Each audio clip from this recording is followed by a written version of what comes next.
আমি আটিয়া যাইলাম, আমার খুব কষ্ট। প্রত্যেকদিন গাড়িও যাই, আজকে আটিয়া খুব কষ্ট হয়েছে। ইন্টারন্যাশনাল স্কুল অ্যান্ড কলেজে পড়ি, তো আজকে অবরোধের জন্য আসতে একটু কষ্ট হয়েছে, আমাদের হাইটে আসতে হয়েছে স্কুলে। তো সামনে পরীক্ষা, যেহেতু আমাদের তো ডেইলি প্রতিদিন ক্লাস করতে হয়, তো চাই না এর মন যাতে আর না হয় আর কি ধর্মঘট, তাহলে আমাদের আর কি আসতে সুবিধা হয়।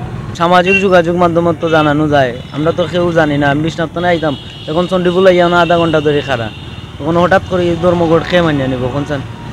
মানে আমরা ক্লিয়ার অবস্থা আরও তো দেখা যায় অনেক লোক আটি আটি, আর আমরা তো খুব কষ্টের মধ্যে পড়ে গেছি। এখন কিতা করতাম চিন্তা করে পাইলাম না।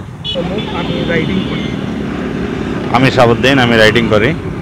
আমি আম্বরনাথ গেছিলাম একটা টিপ নিয়ে, ওখান থেকে রাইড নিয়ে একজন ডাক্তার আবার সময় একদম আমার ছেলের মতো লাগছে একটা বাচ্চা। তো আমার খরচে আমি যাইতাম একটা পরীক্ষার্থী, আমি পলিটেকনিক্যাল। আমি বললাম বা কত দিবাই বলে আমি 50 টাকা দেবো। কই দিবা 50 টাকায় যাওয়া যায় না পলিটেকনিক্যাল, আমরা 68-70 টাকা আয়, পয়সা লাগতো না তোমার। আমি নামাইয়া দিলে এমনি ব্রিজের উপরে দিলে তুমি আটি আইতে পারবানি বলে পারবো অঙ্কেল। আমি তারে অন্য নামাইয়া দিয়েছি, দিয়া আমি অরণ আইছি, কোনো টাকা পয়সা নেই তার। ইনশাআল্লাহ সবাই এরকম সাহায্য করতো। লাগে শহরও যাইতাম, কিন্তু যাইতাম পারছি না, গাড়ি ঘোড়া নাই থেকে। আমরা খুব কষ্টর আটিয়া যাওয়া লাগে, এখন গাড়ি না পাইয়া আমি আবার রিটার্ন বাড়ি যাইতে ওর আমার। তো এই ধরনের হঠাৎ জানি না, হঠাৎ করে ধর্মঘট শুরু হয়েছে। আমরা আগতনে অবগত নাই বিদায় আমরা মানে যাতায়াতের খুব বেশি অসুবিধা, ওর গাড়ি নাই, টোটালি গাড়ি নাই। আর 10 টাকার ভাড়া যে জায়গা, ওই জায়গাতে 29 টাকা দিয়েও যাইতে পারলাম না। খুব একটা বিরক্তিকর অবস্থার মধ্যে পড়ছি। আমরা যে নেতৃবৃন্দ দাবি দেওয়া নিয়ে ডাকছেন, বাস্তবা দাবি যতক্ষণ পর্যন্ত আমাদের উপর লেভেল দিয়ে নেতৃবৃন্দ শান্তভাবে একটা সুষ্ঠুভাবে দিচ্ছেন না, অত সময় পর্যন্ত আমরা সুষ্ঠুভাবে কর্মবিরতি পালন করবো। আমরা পরীক্ষার্থীদের কোনো হয়রানি করতেছি না, পরীক্ষার্থীকে ছেড়ে দিচ্ছি, পরীক্ষার্থীকে কোনো হয়রানি করিনি আমরা এবং করবো না। ওনারা তো আমাদেরই ভাই বোন হতে পারে পরীক্ষার্থী। আমরা তো মনে করছি যে আমরা যে সরকারের কাছে যে দাবিটা জানাইছি, ইনশাআল্লাহ এই দাবিটা আমরা যেভাবে করতেছি বাস্তবায়ন হবে ইনশাআল্লাহ। আমাদের যে উপরের লেভেলের যারা আছেন ওনারা দেখতেছেন, ওনারা বসে মিটিং করতেছেন।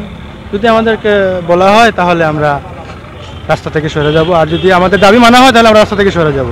কারণ আমরা আমরা এখানে তো যে মানুষের যে ভোগান্তি হচ্ছে সে ব্যাপারে কি বলবো? সাধারণ মানুষ তো খালি শ্রমিকদের দিয়ে, ড্রাইভারদের দিয়ে ভোগান্তি না, সাধারণ মানুষ তো বড় বড় যে এমপি মন্ত্রী মিনিস্টার আছে তাদের দিয়েও ভোগান্তিতে আছে। কারণ এই যে আমরা 4-5 টাকা বলন নিলে, টিভিতে দেখি, অনলাইনে দেখি টক শো হচ্ছে, আমরা 5 টাকা বলন নিচ্ছি, 6 টাকা বলন নিচ্ছি, ঠিক আছে।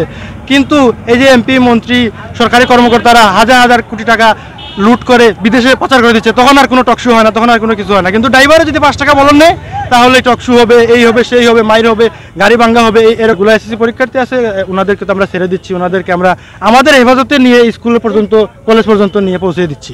আমার এখানে কোনো পরীক্ষার্থী হোক আর ইমার্জেন্সি রুগী হোক, তারা আমরা কখনো আমরা আটকাচ্ছি না, কারণ এরা আমাদেরই মা, ভাই, বোন, সবাই আমাদেরই, ঠিক আছে। এর জন্য আমরা এদের জন্য কোনো সমস্যা নাই। অন্য যে যা কিছু আছে আমরা আমাদের ড্রাইভারদের কন্ট্রোল করতেছি যে তোমরা কেন এরকম আসছো, এটাই নিয়ে আর কি।